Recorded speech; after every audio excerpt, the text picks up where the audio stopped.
La sobretaula. Bueno, pues hoy terminamos ya con la cobertura a este Terror Molins que por fin ha vuelto a ser presencial, y lo hacemos con una película española, que de hecho podríamos decir que es la película española, que es La Pasajera. Y de hecho tenemos a los dos directores al otro lado del teléfono de la película, que es Raúl Cerezo y Fernando González Gómez. Buenos días. Buenos días, compañero. ¿Cómo estás? Es una película española, muy española y mucho española. Exacto, como diría un gran filósofo que tenemos aquí entre nosotros. Bueno, de hecho, empezamos por aquí, ¿no? Es una historia bastante entre cañí, pero también como muy ochentera, ¿no? No sé hasta qué punto... ¿Cómo la venderíais a los oyentes? Venga, Cerezo, dale ahí, que eso lo hemos dicho muchas veces. La verdad, tío, ¿sabes lo que pasa? Que es tan, ¿sabes? Tiene como un complejo tan grande un poco de donde sale. Yo supongo que la parte ochentera viene, pues en el caso mío viene de mi edad, que tengo 45 palos ya, y he consumido mucho cine ochentero, y sabiendo que hay mucha mierda ahí, quiero decir, que lo tengo claro. Pero es verdad que fue una década donde la estructura del mainstream un poco y del cine comercial sí que dieron la clave, y cuando lo clavaban, no sé cómo lo hacían, que tenían como la fórmula mágica, ¿sabes? De justo dónde entrar, dónde girar, dónde hacer. Entonces, las pelis que te gustan de esa época con esta edad te gustan mucho. Entonces, esa referencia está ahí y obviamente sale en la Pasajera. En el caso de Fernando, es más joven que yo, pero le gusta mucho también esa década. Yo creo que se ha heredado esa pasión que teníamos. Pero porque eran películas que envejecían muy bien. Tú ves películas del 2000 terriblemente mal envejecidas, y en cambio ves películas que siguen funcionando a las mil maravillas y fueron hechas en los 80.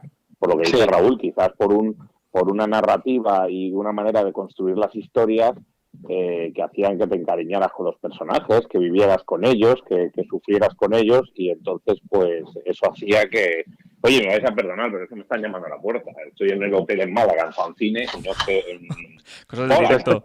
Pero es que estoy en una entrevista, perdóname. Me acaban de traer unos macarrons, señores. ¿Qué os parece? En directo aquí en la radio. Gracias. Mira, de empanadas a macarons. ¿Cómo nos cuidan a los cineastas? Esto es increíble, Cerezo. Maravilla. Quisiera estar allí. Yo que estoy en Madrid porque ya he vuelto del Fancine de Málaga, al festival.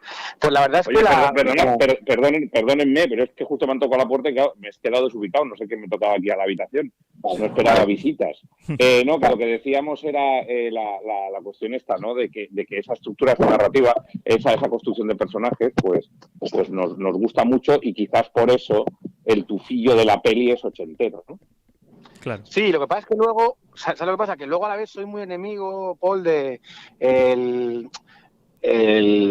cine cinéfilo de no, es que es una película ochentera y se parece mucho a Gremlins, a E.T. y no sé qué. Entonces tenemos claro que saliendo de ahí y que nos gustaba esta estructura que corría por nuestras venas, había que hacer la película personal y con aliento propio. Entonces llega un punto que intentas dejar eso y que haces algo que normalmente no se hace tanto en el cine de género, y es un momento donde quieres contar una historia de personajes claros, quiero decir, aunque sea una aventura terrorífica, quieres contar una historia de personajes, y ya te metes incluso en harina donde no se hace tanto, y donde sí que te encuentras ahí como a ti mismo, donde quieres contar un choque cultural y generacional con un protagonista pues que creo que viene ahora bien traído para el debate o para la polémica. Entonces cuentas una historia ya de personajes donde la aventura de terror lo es, pero no tanto, y es más historia de personajes. Entonces ahí es donde ya sale la raza de cine español, que vamos, en mi caso que me encanta, pues de personajes con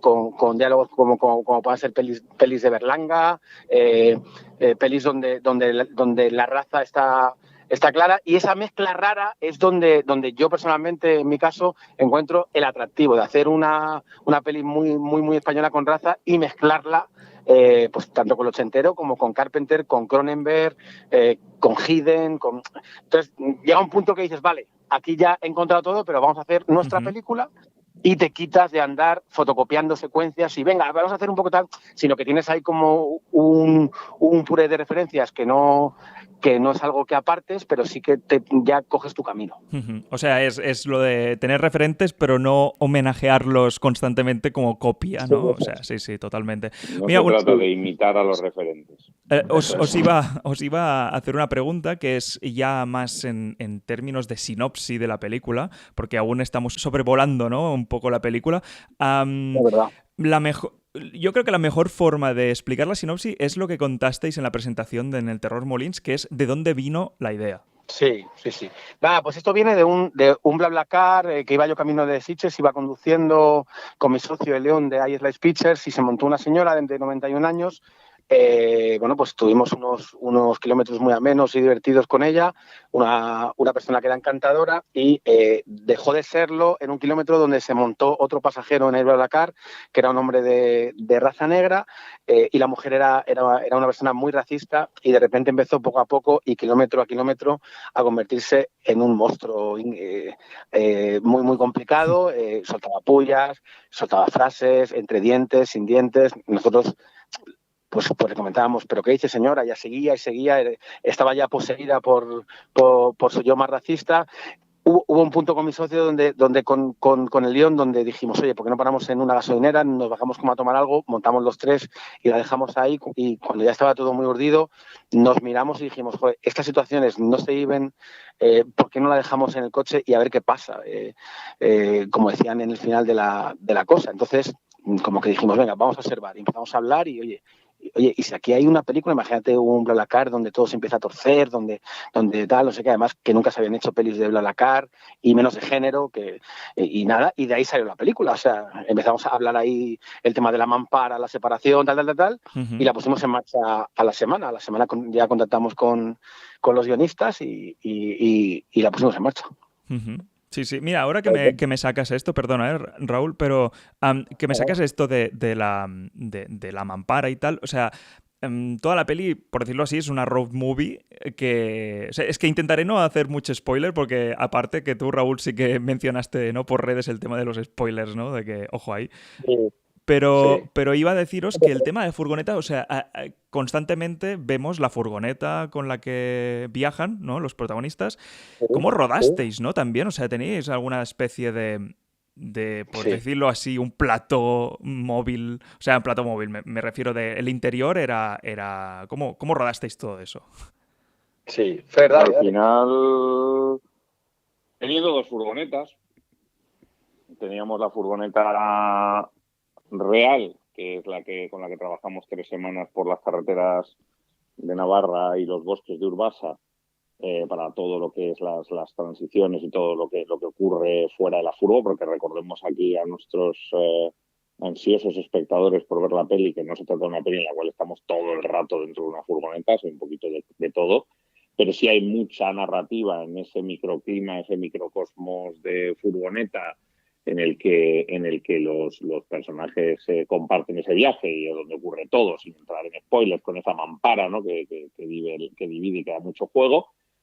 Pero a la hora de narrativamente poder explotar el lenguaje cinematográfico, poder combinar el lenguaje y el por qué ponemos la cámara donde la ponemos, que somos un poco obsesos de eso, más el no aburrir con todo esto, ¿no? Es decir, las limitaciones físicas que te permiten de poner la cámara en un vehículo son las que son, ¿no? Y más en planos interiores. Planos exteriores, bueno, pero interiores, pues agárrate, ¿no?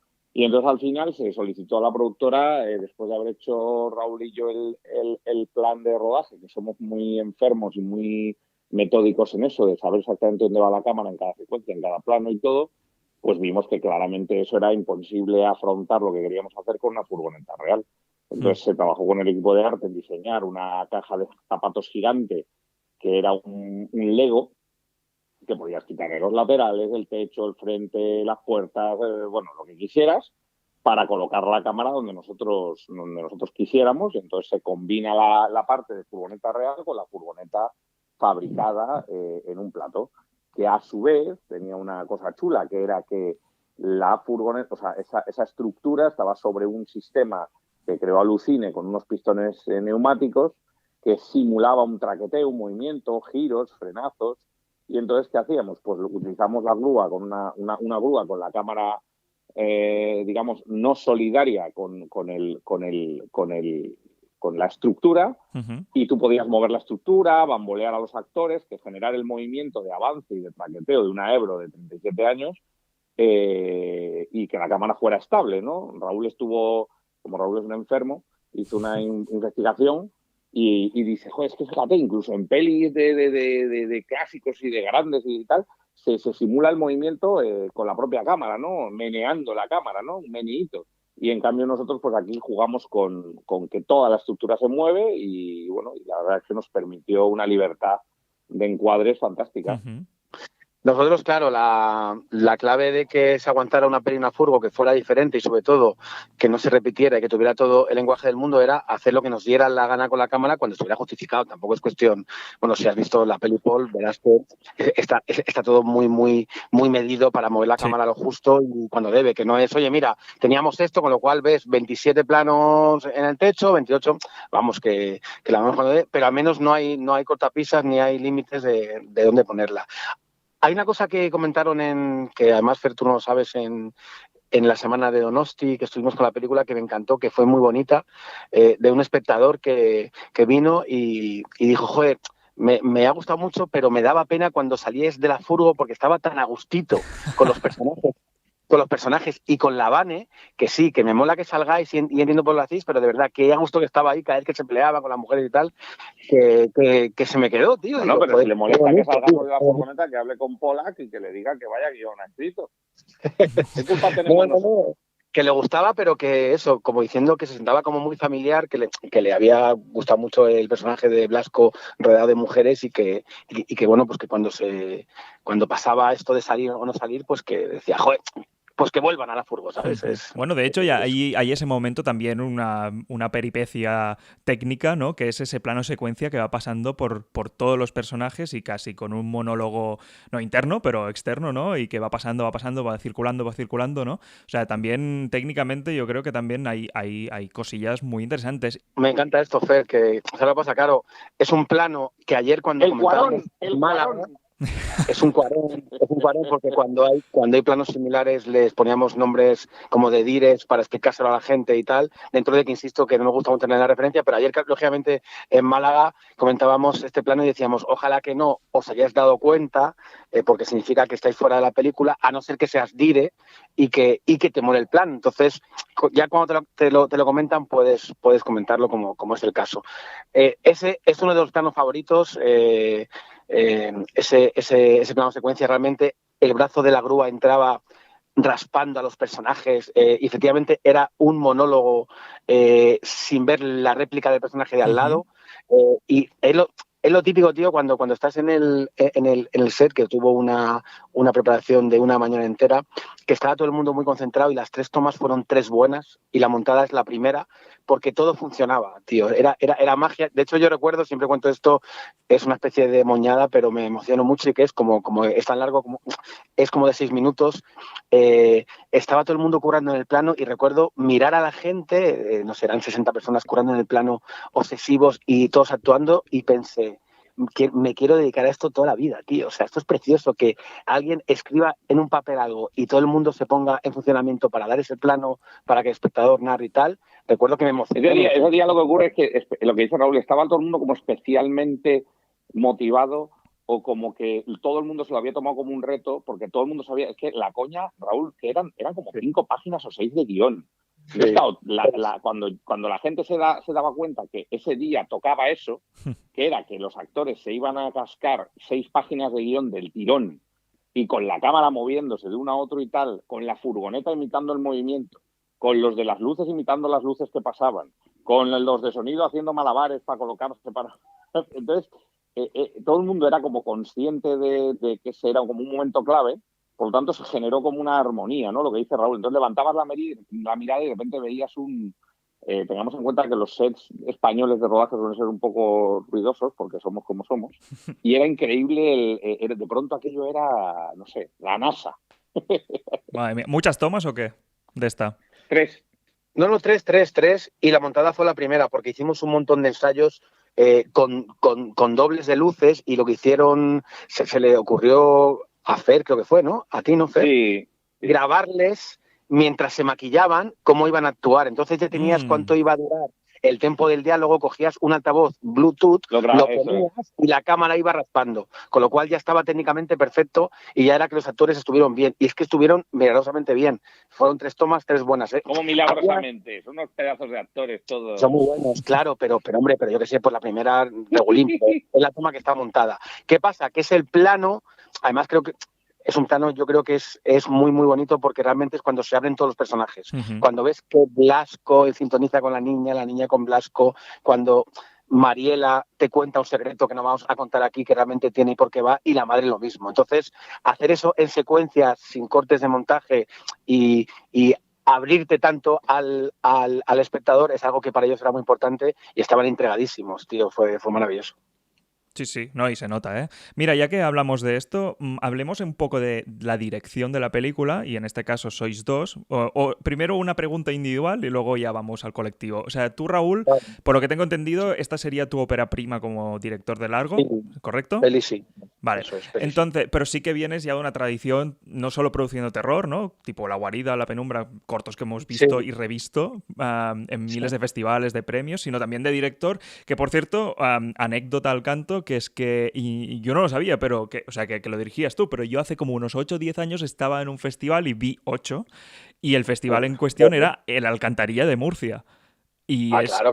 Y el Alcantarilla, que ya no sé ni si existe este festival desde hace años, yo qué sé, porque fue un festival loquísimo. Es verdad, tío, yo no sé si está aún.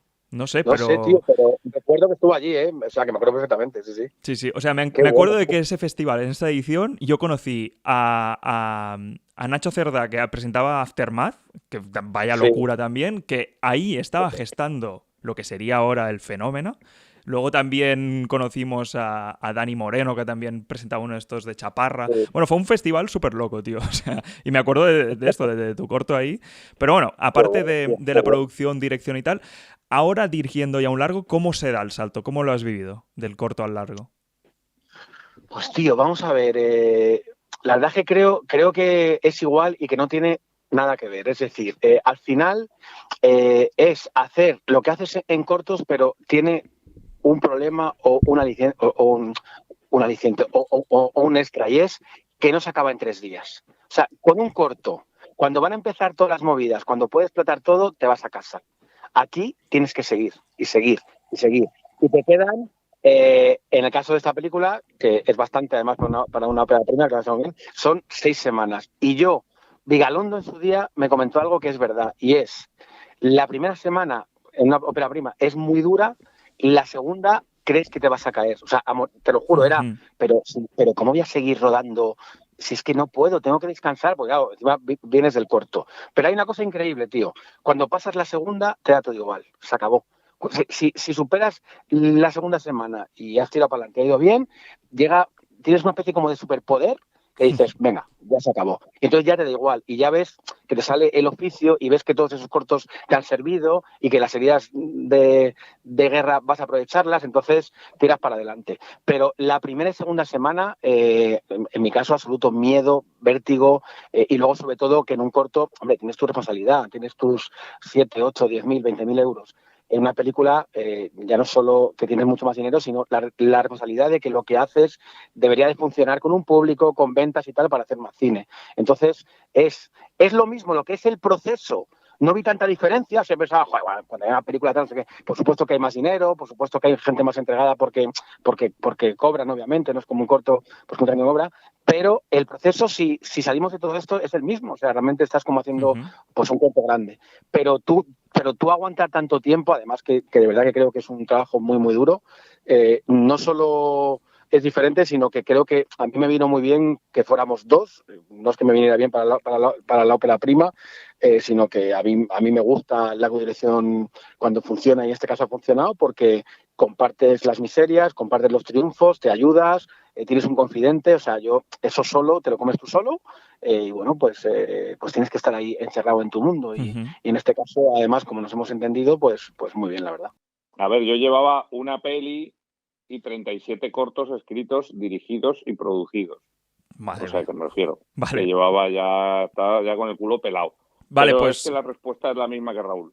Va, no, a ti te iba a preguntar también cómo has vivido el tema de la codirección, ¿no? Porque si ya habías realizado un largometraje a solas, ¿no? Por decirlo así, ahora viviendo lo mismo pero acompañado, ¿no?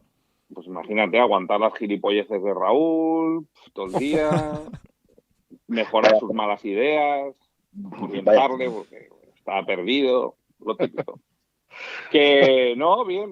Yo ya había codirigido, porque yo cuando empecé del todo, los primeros cortos que hice, no me acuerdo si fueron un par de ellos o 3, los codirigí. Luego, años después, hubo uno con Yerko Espinosa, Raúl, que igual le conoces del corto, Yerko, que era muy de cortitos, no todos así sociales y tal, me propuso una ideilla que tenía y también la codirigimos. Entonces yo, la verdad, a la codirección no le tenía el miedo que le tenía a Raúl, uno, porque soy un inconsciente, dos, porque Raúl es un tío muy culto y le gusta mucho investigar y conocer historia del cine y todo eso, y él me decía, es que históricamente las codirecciones son un desastre.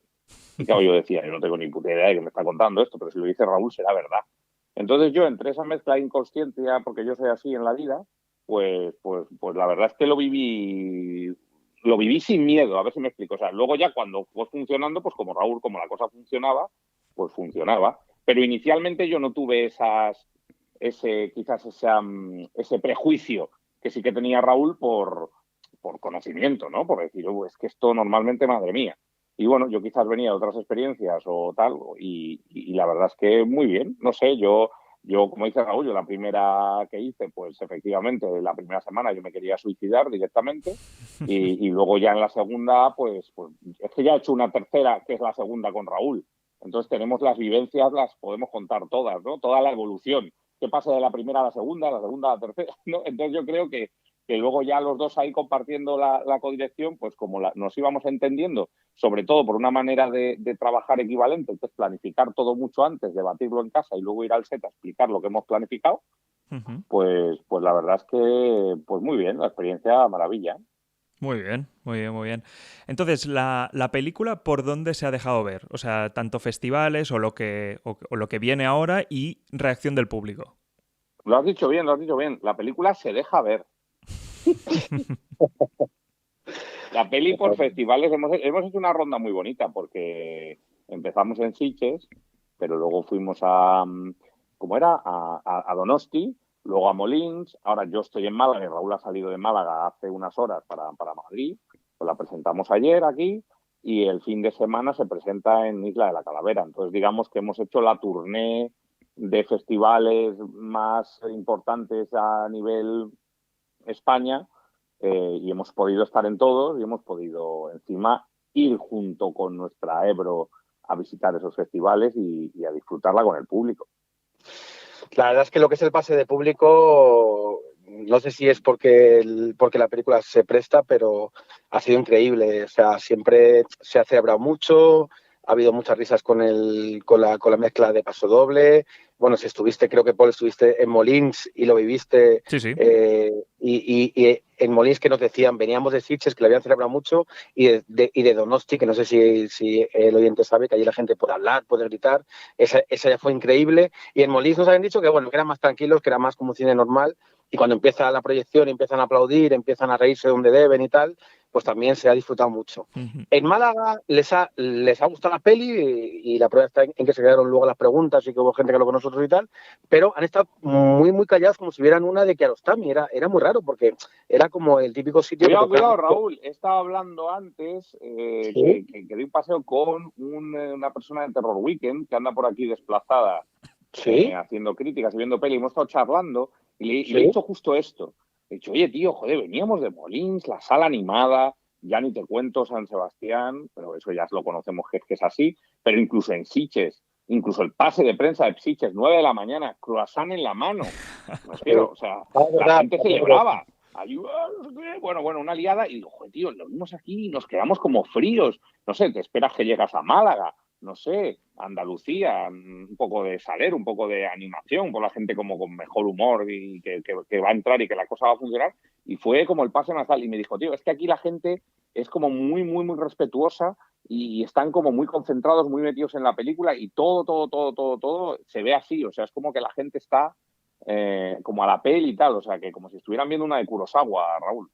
Ah, vale, es que fue así, tío, fue así, digo, joder, no acabo de entender, pero bueno, pues... Que por cierto, hay una cosa mágica que ha pasado en Terror Molins, que no sé si lo sabéis, si os lo han contado o qué, pero es que aparte de vuestra película, antes de la película y después de la película, me refiero a un día de separación del otro, habían 2 cortos con toreros y con pasodobles, pero sin buscarlo ellos, de selección. Hostia, sí, y claro, uno estábamos sería, ya... Raúl, uno sería el que vimos con El Luis de Callejo, ¿no?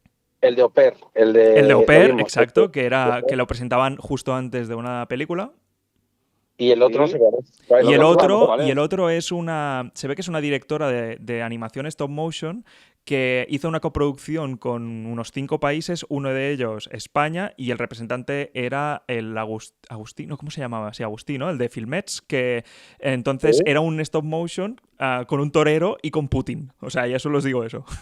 Agárrate. Hostia, qué fuerte, tío, qué bueno. Sí, lo de Oper flipamos porque además, bueno, esto pasa, La ¿no? vimos en Sitges. Nunca se ha hecho una película de BlaBlaCar, no sé qué, pamba, aparece Con Quien Viajas, aparece la siguiente de la iglesia, no sé qué. Nunca toreros, pasodobles, tal, no sé qué, y sale Sí, Oper sí. y tal. Es verdad. Es cierto que no tiene nada que ver. Yo cuando me enteré me acojoné. Es verdad que Para nada. Con Quien Viajas, bueno, pues se parece más a la peli de Alex, porque es más pues una comedia dramática y tal, y que Oper tampoco tiene nada que ver, pero siempre te acojonas, ¿no? Más siendo Bueno, es primera que peli. Alex estrena el año que viene, ¿no? El cuarto pasajero. Sí. Otra vez. De un Otra BlaBlaCar. más de coche compartido. Sí. Que bueno, que ya cuando llegue, piensa que sí.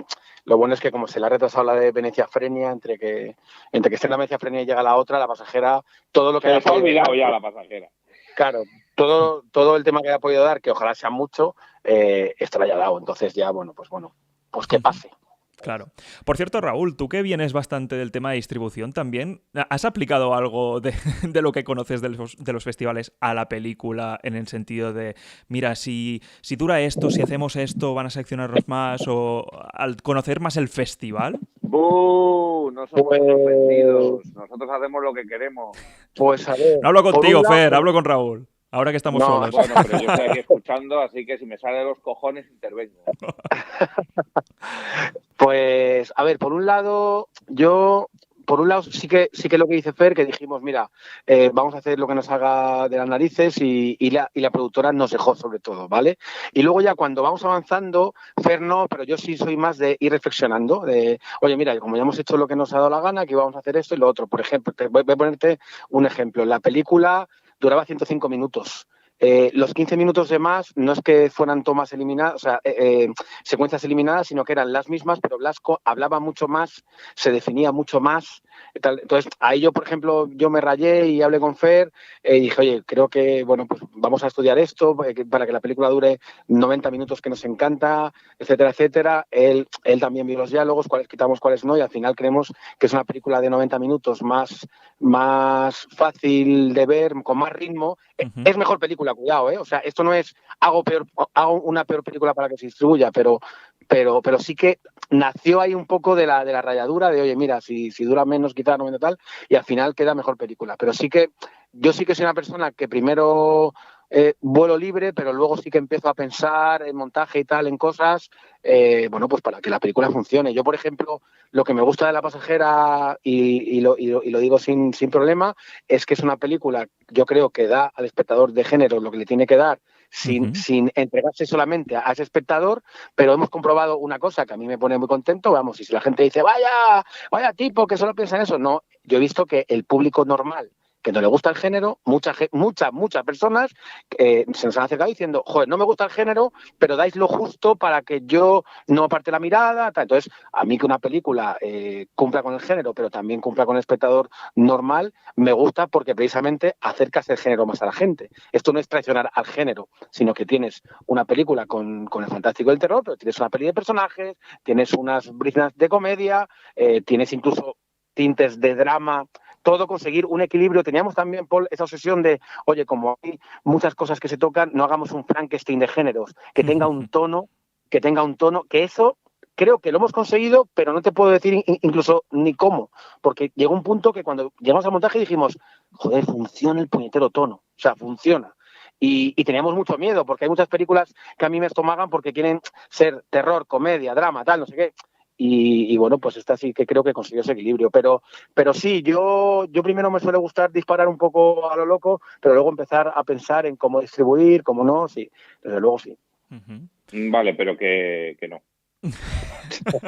Vale. No, me refiero que no pensábamos en esas cosas porque nos seleccionaran más o menos en festivales, que no.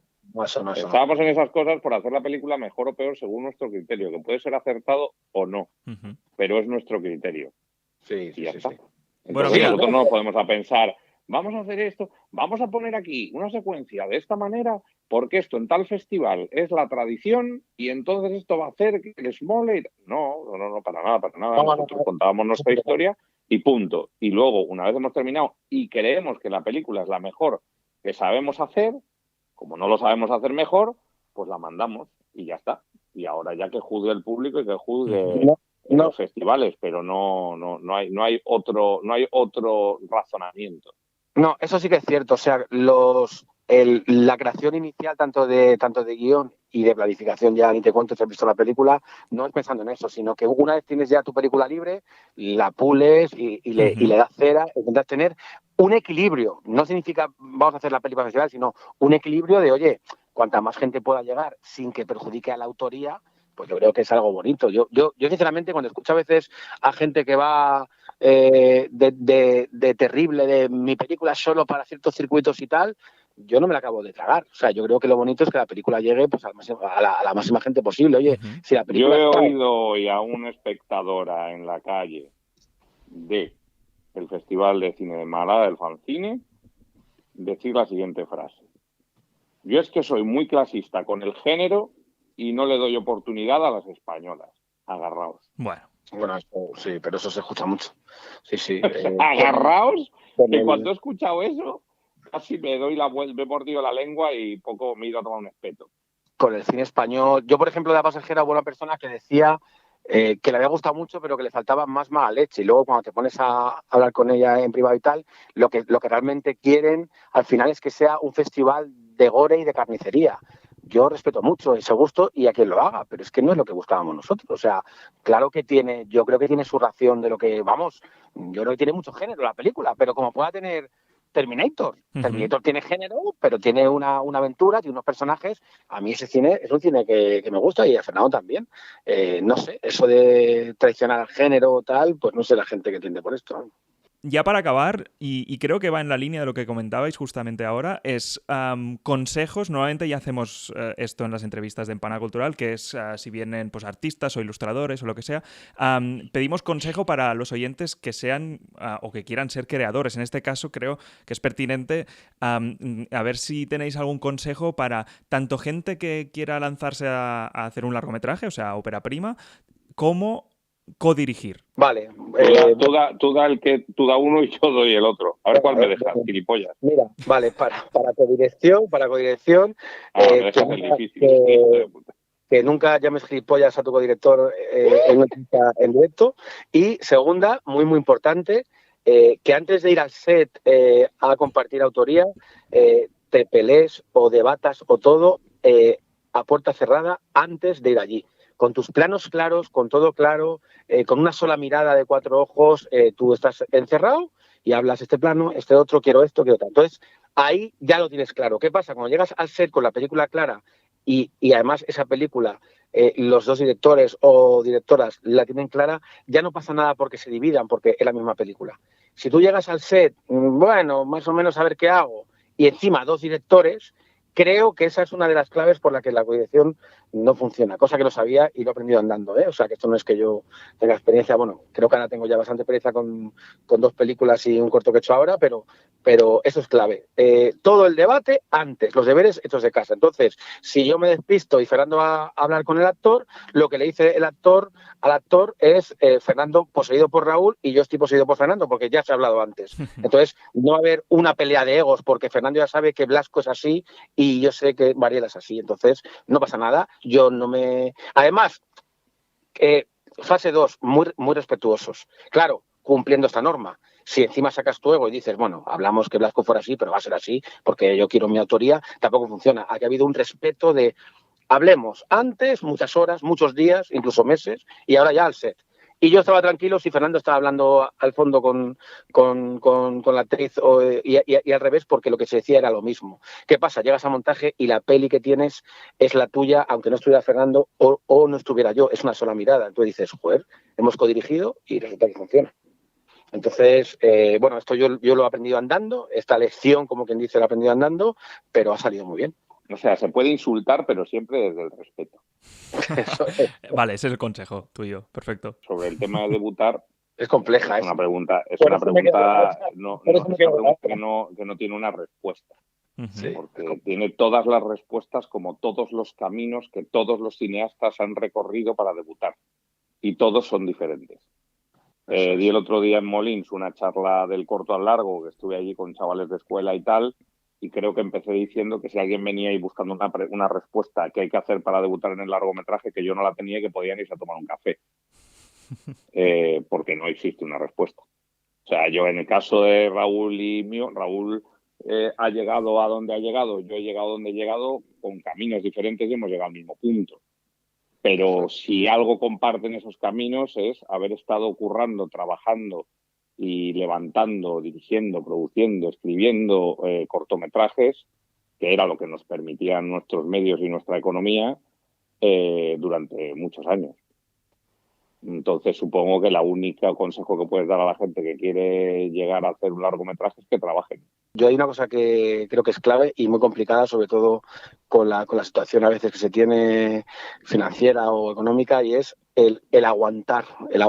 Creo que es un proceso que si llegas es largo. De hecho, la media española de hace muy poquitos años del debut eran 43 años. Claro, 43 años hasta que debutas, y mientras que... No, es que compaginas. Ya, pero es que si compaginas tampoco llegas, porque yo estuve compaginando y cuando llegué fue cuando dejé todo. O sea, cuando dejé todo. Dije, ahora con toda la energía llego. Entonces, o sea, no puedo compaginar porque no llego, porque no hay energías. Pero es que si no compagino, no como. Entonces, una de las claves, por eso soy yo tan fan de la saga de Rocky, que creo que es la saga del cineasta, es hay que aguantar muchas hostias, macho. O sea, muchas. Pero muchas. O sea, incluso a día de hoy, con 2 películas yo y 3 este señor, seguimos, pero a unos niveles extremos que no vas a contar aquí. Pero esta mañana, desayunando, era, tío, es que no puedo más. Claro, eso es lo bueno de la codirección. Es que no puedo más. Sigue, tío. Y al día siguiente al revés. Sigue, tío. De verdad, con 2 y 3 pelis, Paul, tío. Entonces, si te gusta de verdad, que hay muy poca gente que le guste de verdad, más allá del, bueno, pues que te guste narrar y hacer cine, más allá, pues como pueda ser, pues de un postureo, de quiero hacer cine por otras cosas, es la única manera que tienes de aguantar este oficio tan jodido, tío, tan jodido. Bueno, pues Raúl, Fernando, mucha suerte con lo que os queda de la peli, que es mucho, y por muchas más. Muchas gracias, Paul. Muchas gracias, señor. Gracias por este espacio que nos has dado aquí para contar nuestras batallitas.